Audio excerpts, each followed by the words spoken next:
Hi, welcome to the second installment of Ask a Trainer with myself, Dave from Get Fit with Dave. First and foremost, thank you very much for the support that you guys have been doing. My inbox once again was filled with questions, so I might make this a weekly routine. Let's start with the first question. Are fat burners safe and effective? First and foremost, when we're thinking about doing anything with a pill, we always need to do our research. Don't go on the company's website because that stuff could be false. What you want to do is look into reviews from other clients. You got to take that stuff with a grain of salt also, because some of those testimonials on the computer could be paid from the company itself.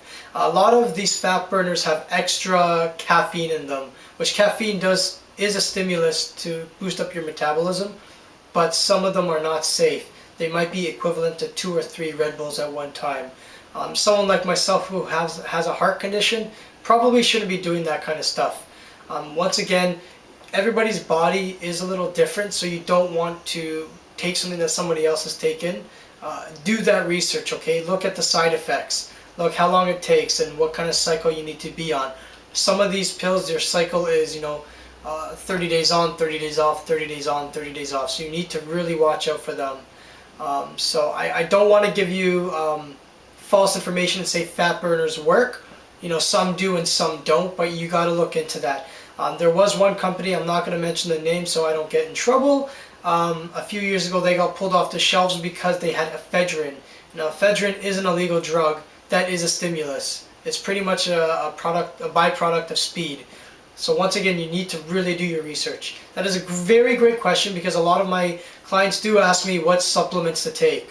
And I may have mentioned that in my other video, and if not, it might be on a question for next week, alright? About whey protein.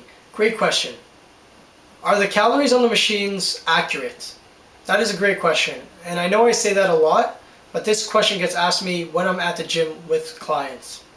These machines are not calibrated to individuals, alright? They're just a generic percentage that has been programmed into the computer.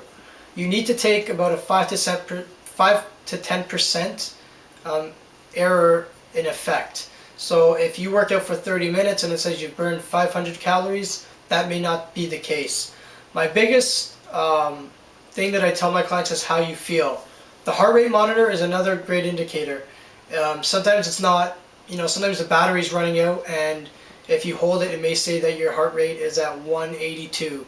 Now if you're a 40-year-old, you don't want to be at 182, or if you're a 50-year-old, you don't want to be at 182 at your maximum output, because that can cause a heart attack. I would tell my clients of gauging them how to feel. There's a scale, it's called the Borg scale, which is the 6 to 20 mark, but in layman's terms, it's a 1 to 10.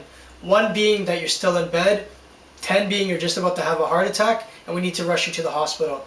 Now that does kind of seem funny, and when I tell my clients that, they kind of get a chuckle, but that's the way that trainers like myself use to gauge people, because we are not physically in your position. So if you're at a machine on your own and you do the heart rate and it says it's 192, but you're thinking that you're going at a comfortable pace and you don't feel any populations in your heart, then you're fine, okay? Just take everything with a grain of salt. If you want pure accuracy, get yourself a heart rate monitor watch.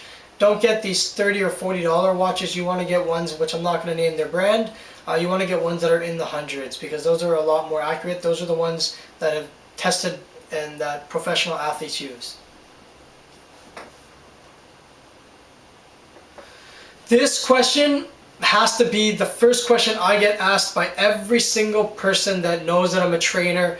It doesn't matter if it's online training that I do, doesn't matter if it's in-person training, it doesn't matter if it's high school friends, hockey friends, snowboarding friends. Everybody asks me this question, and we're going to get to it right now.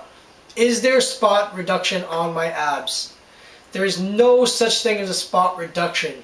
What that means is there's no such thing as just one exercise that will cure your abdominal fat, alright, or the love handles around, or the tire around your waist. To get this, first of all, you need to be at a very low body fat percentage. Anything under 20 would probably start to show your muscles. What you want to do is you really want to work your core. Your core does not just mean your abs. Okay, it's your obliques, it's your rectus abdominis. Okay, this is your abdominal area. Your abs are also in conjunction with your back, like I said in my other video. So to have a strong stomach, you need to have a strong back. So there's no such thing as a spot reduction. There's no, people are doing abs in the gym for 20 minutes and you're not getting results. A lot of time, what needs to happen is you need to have a spot on diet and resistance training and cardio. Once you get your body down to a certain percentage of body fat, that's when we'll start to see the muscles. Alright? That question is always the first question that everybody asks me, and I gotta be honest with you, there is no answer. So anything that claims to shrink your abs when you're just sitting down, or you're buying these different materials that are stimulating your abs, they don't work. Just remember that it's hard work, it's dedication, and it's also proper nutrition and cardio and resistance training. Alright? Thank you very much for the messages and replies. Keep them coming, alright?